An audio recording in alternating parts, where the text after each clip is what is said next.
3-2 last night. I know we like to sweep the board. Sometimes it happens, sometimes it doesn't. But as you see, we're going to get back to some offense here. We're going to get back to some player props here. We're going to try and take advantage of everything that's offered to us, including hopefully you are taking advantage of what's below me. You see this link here and this banner that reads. So you want to take advantage of all that. $5 into 150. I'll tell you about that. Another big night on the Discord. Let's start the clock. Already? Have you hit the thumbs up? Oh, hold on. Have they hit the thumbs up button and subscribed yet? Because I ain't starting shit unless we know that for sure. Okay. Looks like people are piling in here. Thumbs up. We appreciate that. Subscribe. We appreciate that. All right. Let us begin. We're going to talk points here. All right.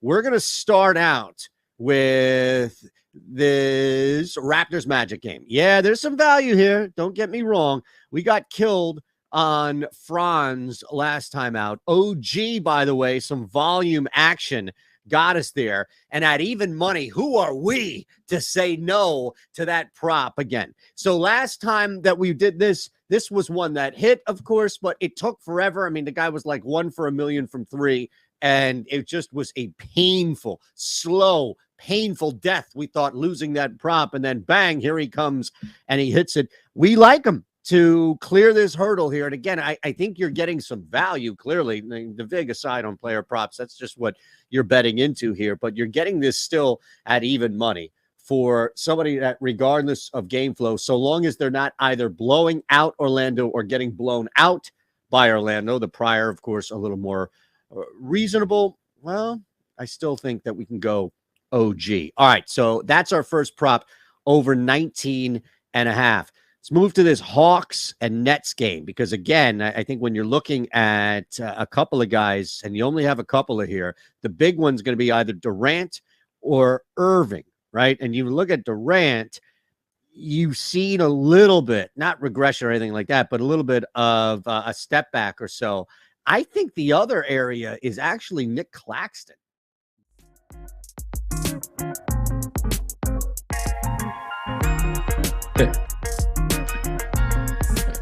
Yeah, that was one of the more mind-blowing things. I think we were live on a show. You were like, "Nah, bro, I'm like 6'5". Oh yeah. Yeah, I remember I was in a pre-log voice chat grinding that. Some tweet was like, "Weird question. Were you a prison guard?" And I was like, "That is weird. Were you an inmate?" That's right. What the heck? That's right.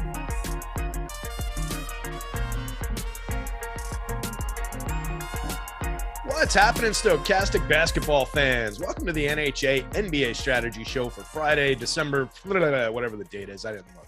My name's Terry McBride. I'm here with my pal Gundacker.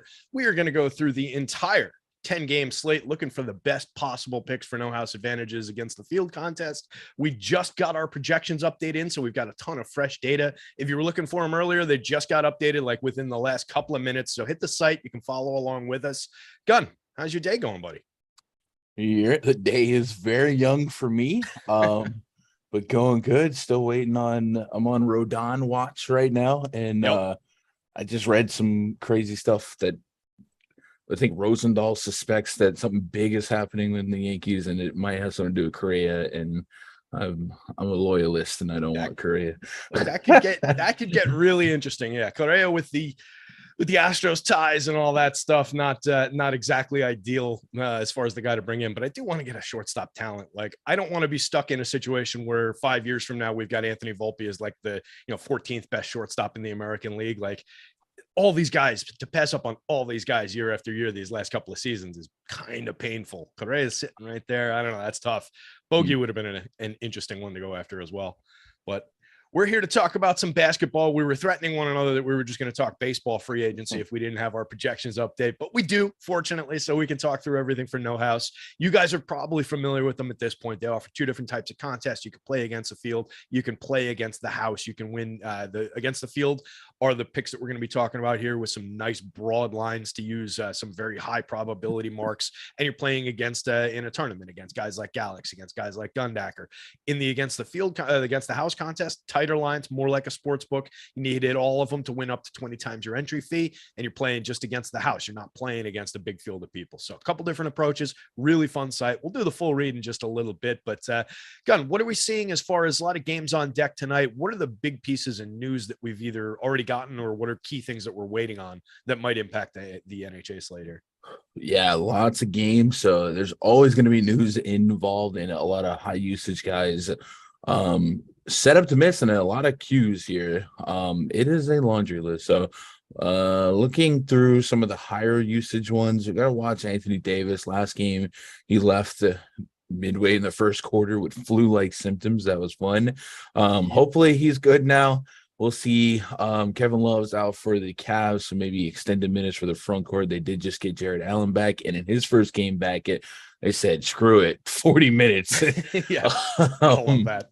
Yeah, maybe that's something to do with it. We got Adams with a Q tag, so you might see the front court with Brandon Clark, or not Brandon Clark. He's in their front court, but I think he's been playing behind Jaren Jackson, Aldama.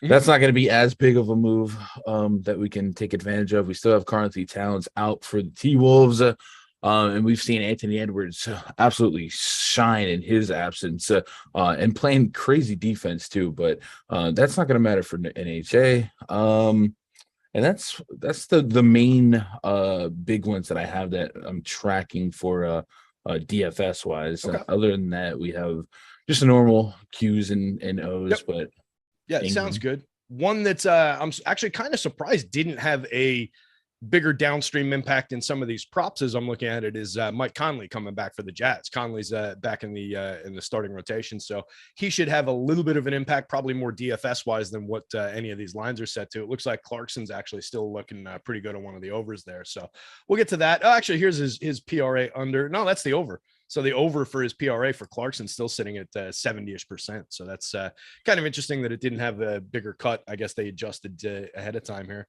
But let's dive into it. As always, we'll talk about some of the highest percent probabilities on the board. And just since I'm already sorted by the overs, the top one on the overs here is the only over that's above 90%, sitting at 97.8%. And that's one of the ones that we like to talk about quite frequently on this show when it's on the board. Tyrese Halliburton, 8.5 assists. Seems like a layup. Seems like a gimme. Yeah, that's always. I don't think I've done a Pacer slate for an NHA piece of content where that wasn't one of my favorite plays.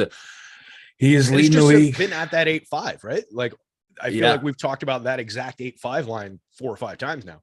Yeah, my cards on NHA should come preloaded when I open it up as Halliburton 10 points over assists. He had this obscure 4-assist game against Utah, but don't worry about that. He leads the league in potential assists per game over 20, over 11 assists per game so far. So this is just an incredible spot. It's against Washington, maybe a slower pace than usual, but he does so much to generate and facilitate offense for that team that he's just heavily involved. So yeah, over 8.5 assists would probably be one of my favorite clicks on the night. Yeah, looking like just an absolute smash spot. We've got him projected at 33.8 minutes, right around what he's been averaging. Like you said, he's averaging 11 assists with a 50.6% assist percentage. I mean, there's just everything to like about that one. What about his threes prop? That's the second highest on the overs. His drop's already down to 89%, but it still looks pretty strong. It's just a 1.5 line on Hallie threes. Yeah, I think half of his shots, if not more, will likely be from behind the arc. So I'm in on that, but I'm not probably going to veer too much away from Hallie versus that makes sense. Yeah, you don't want to shave it out too frequently away from that. Just lock in assists one. So one more that's just sitting there that's a big meatball at the top of the board, and didn't mean to use the phrase big meatball when referring to Zion Williamson, but I guess you could argue that sometimes you can. But Zion, we've talked about this one a few times as well. 17.5 on the pure points line. We've got him blowing through the top of that one, having a nice season so far, and return to full health here. It's nice to see. Do you like that one again? I know we've talked this same one through a couple times in previous shows. Yeah, the Suns defense has been a little bit more stout, but a lot of that is their wing defense, like McCall Bridges, guys like that. Chris Paul did come back for them, but the usage is just there. Someone's got to take shots, and with Brandon Ingram down, we've seen Zion rock a 30% usage, and 30 is the magic number for me. For anyone that's not familiar with usage, you get the 30%, you're the guy. And the last 5 games of Zion in this stretch without Brandon Ingram, 23 or more real points, including 3 games with 29 or more. So for a line to be sub 20 is just it's too good. So that's still something that it'll probably be right up there with Tyrese Halliburton is one of my top 2 confidence 10 and 9. So expecting a ton of exposure to that. Yeah, that one feels super strong as well. So I think, you just book those 2, 10, 9, maybe you slide one down to 8 and something else up in a card to just create a little bit of variance. But those are the really strong ones. And for anybody who's not familiar with how usage works, just taking a look at the 30% usage guys that are available on this slate for the season. You're talking about Giannis, Embiid, Luka, Ja Morant, Trae Young, Devin Booker, Kevin Durant, LeBron James, Donovan Mitchell, and that's it. And then Zion with the with the change situation jumps into that tier. So like you said, you are the guy when you're getting that 30% usage. All of those guys, I think are inarguably the guy on their team. So you like to see those numbers, and that seems just like an easy path to a plus on that points prop. Let's flip over to the unders. We've got a few 90% plus unders, starting with Jaden Ivey. The PRA under 28.5. That seems lofty. We've got that one going well under. What do you think on Jaden Ivey's PRA? Yeah, I mean, fully going to share 28. That's a pretty big number for a volatile position, and going against some defensive stylings like Dylan Brooks, Concher. Brooks, as sporadic as he is offensively, still a net plus defender, and this is a big number no matter what. 28.5 for a guy that is not guaranteed to play 30 minutes. He's had a rough stretch as of late. So this is just way too good of a line, and I'd be happily on the under. Yeah, it's 4 and change, total beyond what he's done for the season. 24.1 is his PRA average for the season, and that's in 31.1 minutes a night. We've got him projected to play 27.1 tonight. Over the last 5, he's averaged 25.3. So his minutes have come down fairly significantly from what he needed to get to that even 24. So unless he has a big night one way or the other, I think that one's pretty firm, sitting at 95%. Would you have that above or below the Hallie and the Zion? Probably third behind those. I'm probably a little too more housewarming with the other 2. But to put in context, like how good of a play this is, using Odd Shopper, Jaden Ivey is at 21.5 PRA in most books, and Odd Shopper still likes him to hit the under at a 51% clip. So a coin flip at 21.5 at a 28.5 is just an incredible opportunity here. Yep. And that's a great way to parse through these too. If you're not totally sure, if you just need a little bit of reassurance on a pick, like, hey, what does this look like at the normal sports book, and what are the probabilities at the normal sports book line? And you can check that over at Odd Shopper. You can check that in there against the house contest, I'm sure, and get a feel for, what's this look like at a regular standard sports book, as opposed to these against the field lines that No House puts out there. And they're also putting these out. That brings up another good point, is that these are static. They don't change throughout the day for changing situations. They act kind of like salaries, as we talk about quite a bit on this show. So it definitely pays to, really dig into some of these probabilities and pay attention to any news that breaks, any situations that change that could create opportunities for these guys. What about a Chris Middleton, also on the PRA, also just kind of a lofty one, 29.5. Going up one from what Jaden Ivey had to do. Definitely a better player, but a guy who in his 3 games back, 27.2 minutes, 21 on the PRA average. Do you like Middleton to crack to that 29.5 tonight? The under, right? Yeah. Since coming back, so this will be his 4th game back. His first 3 games, the Lakers in a shootout, a game put up over 260 points. Orlando, which is an inferior defense, and then Sacramento, inferior defense.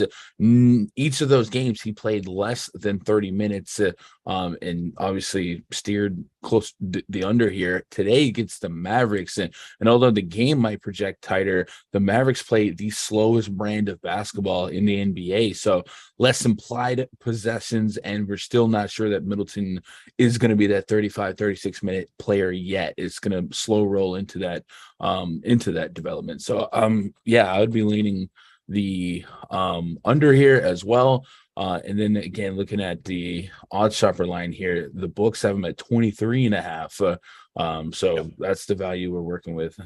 Yeah, and that seems in line with, what we should probably be expecting if he plays around, the 29 minutes that we've got him projected for. Looking at him from last year, this is more in tune with like last year's fully healthy number. It looks like he was about a 30.9 on the PRA, but on the average last year in 32.4 minutes a night of full health, like full mid-season form. That's not the guy we're dealing with tonight. So yeah, I think that one's very, very meaty up at the top of the board, sitting 94.8%.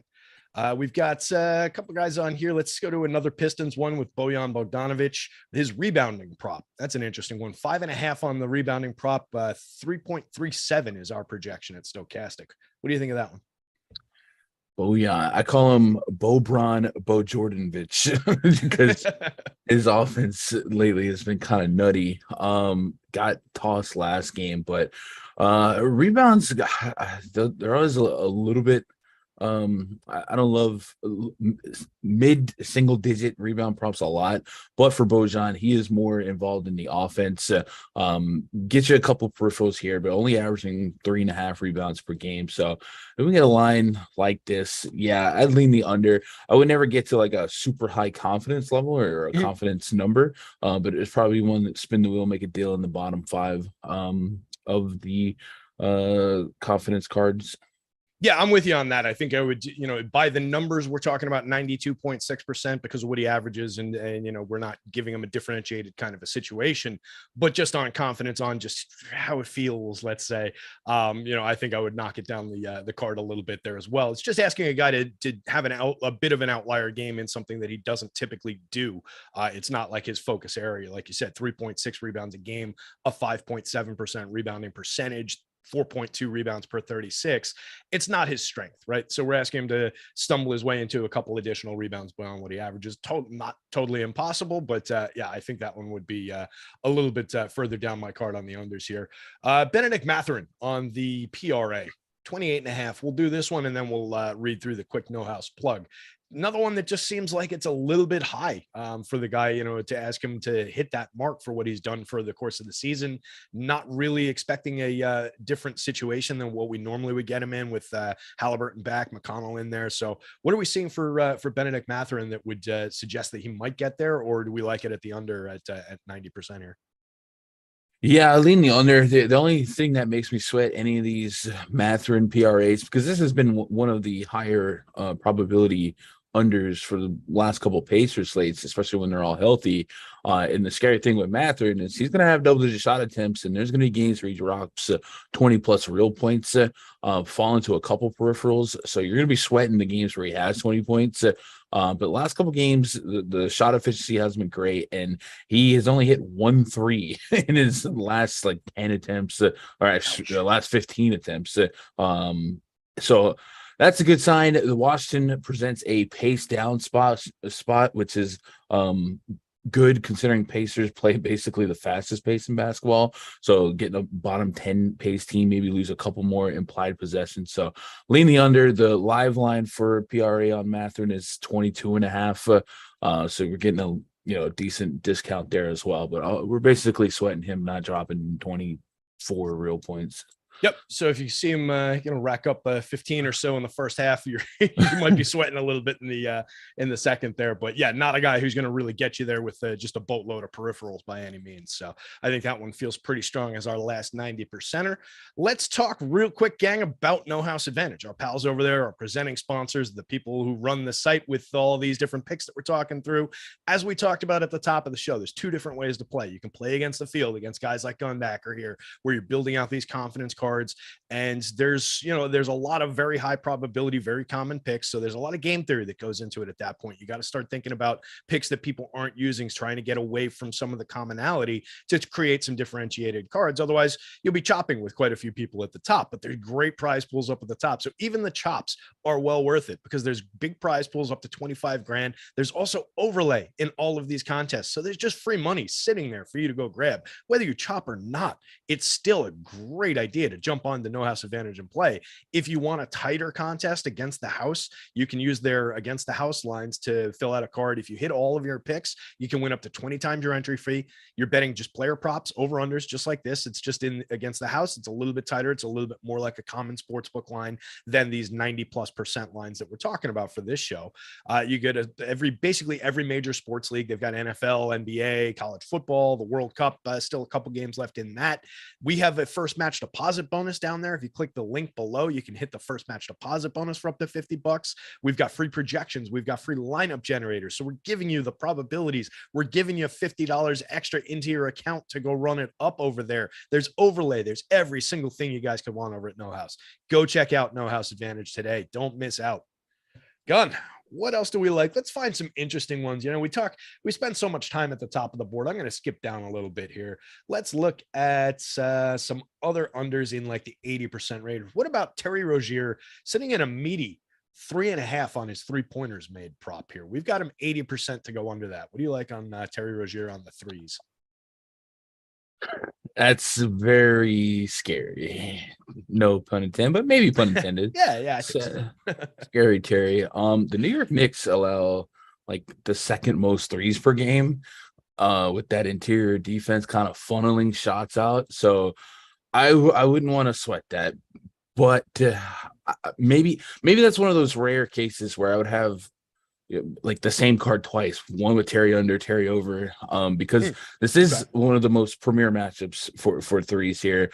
He's only going to chunk 5 to 8 of them on a normal game here. Every now and then you get those outlier double-digit 3-pointer games, but it's been him and a lot of Kelly Oubre lately spearheading that offense. So I guess numbers wise, I'd go with the math, but I don't. Sometimes the matchup and how low, the number's so low that it's not safe for me. Yeah, it feels uncomfortable. I mean, we're sitting at 80% to go under, but I don't like that one either way because, like you said, against the Knicks, going to be shots there for him. A guy who can certainly have those heat check games and just hit them. And a guy who's not afraid to take him, taking 8.2 a game, making 2.5, currently only shooting 30.9% from three. So, I mean, there's also that we expect a bit of an uptick, I think, from Rozier from three on that one. You mentioned Kelly Oubre, and his line is also at 3.5 for the threes. It's actually slightly higher confidence that he'll go under. We've got that one a couple spots above at 81.2. Do you like that one to go under a little bit better, a little bit more confidence in him missing out, or would you just kind of not want to tangle with both of these? Again, I would lean with the math here, but it's not comfy because of the matchup being the matchup. It has really been a guard centric plus opportunity for opposing teams. So math being the math under, but it wouldn't be a warm and fuzzy and maybe bottom of the card. Spin the wheel, make a deal, flip a coin. Okay, I think that makes some sense. And then if you were using one, would you use the other, or would you avoid using both of them, just considering the fact, like, it seems unlikely that they would both go under given the volume of threes, right? Like, right. Yeah, I guess that would be a positive correlation. It's to grab one over and one under and vice versa. If they both hit over, then this game just went crazy. Yeah. You gotta love my Knicks. Tibbs sees the approach to modern basketball and just says, "I dare you. Go ahead, take as many threes as you want." Gotta love it. What about hotshot rookie Paolo Banchero on the rebound, sitting at 7.5? This one seems kind of tight based on where we've got him projected. We've got it as a 78%er to go under, 78.8% to go under, but it's within like a rebound and a half of what we're projecting him for. It's within a rebound of his average. I'm not all that crazy about this one. Are you seeing it differently? No, I would lean the under just because Toronto has a big lineup that you're gonna have to earn your rebounds through. They did just play on the third, and Toronto kind of ran away with it. And we saw Banchero only play 27 minutes, but we've also seen Banchero play 37 or more games in 37 or more minutes in 2 of his last 4 games. Jesus. So I'm with you. No warm and fuzzies, but I would lean the under with a little bit more confidence than like the Oubre and Rozier's, as rebound rate lately not really that crazy, but I think it's a lot to do with how sporadic the minutes is and how sporadic their front court health has been. It's been a rotating list of names in and out with Mo Wagner, Mo Bamba, and Yes. Wendell Carter. Yeah. And everybody's favorite Bol. It's been a lot of fun with that front court. Yeah, that situation, the Pacers that we talked about already with their rotating door of guys the last week or two has been problematic. And then the Heat has been the other one that's just been, it creates situations for DFS. Chaos creates opportunity for DFS and for, sites like No House where we're betting on these props. But damn, it's a lot to keep up with some days, and some days you're not getting that news when you want it. So yeah, that's been an interesting one. Let's look back at the overs. We've got some 80%ers. We've got some 70%ers. Let's go to another one from that Knicks game, but we'll go on the Knicks side of this one. Julius Randle having an okay season, kind of turning it back around, not necessarily the season from 2 years ago, but a better start to his year, I think, than what he was giving us last year. On the threes, the line sitting at 1.5. We've got him projected to go 85% to go over that. What do you like there? His shot volume is similar to, I guess, Rozier and Oubre's when it comes to chucking some threes. Some of those games double digits, and then some of those games 7 or 8. I guess I would trust the math here. 3-point props are so flimsy, and it's just like when we get to one of the bigs, but he'll chuck threes. Guys like him, guys like Miles Turner, known for being bigs in the front court, they'll chuck some threes. The matchup is fine. I don't mind picking on PJ Washington or Plumlee, especially for some long range shots, and the line is low enough. But I wouldn't be overly confident one way or the other. So we got a couple of lines to spin around in the bottom 5 of today, I guess. Yeah, a lot of different picks that we can rotate through that are all in this same, like, Matt's out well, but not totally confident. Feels like we can, see a clear path to different outcomes for some of these. So that's an interesting one. I do see a path to, like, the game where they're just, oh, all right, we're chucking. All right, let's go. And, he takes, 7, 8, 9, something like that, and gets you there. So I can see it. Let's see down board a little.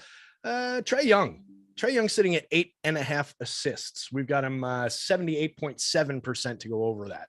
What do you think there?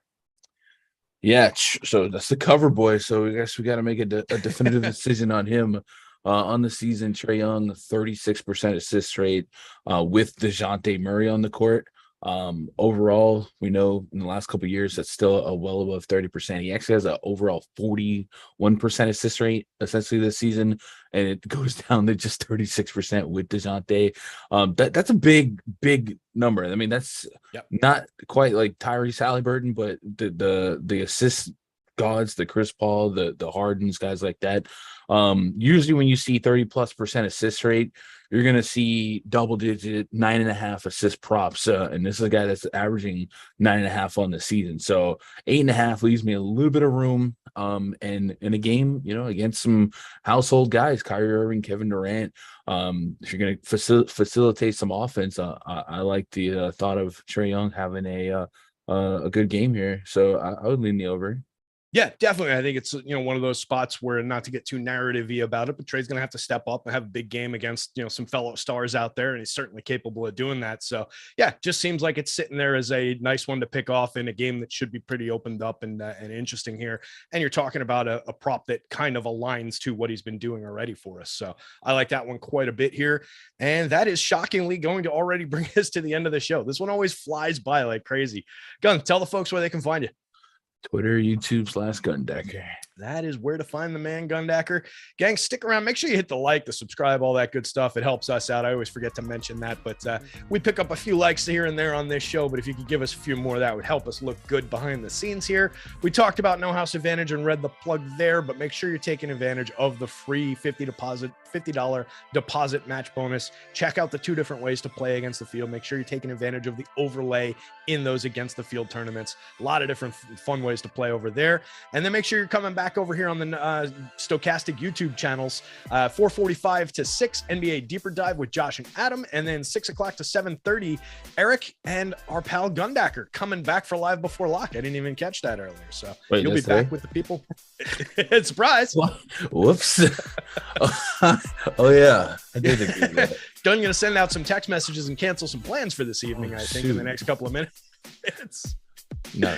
So we appreciate you guys hanging out with us. Good luck tonight, and make sure you're tuning in for all those shows later on.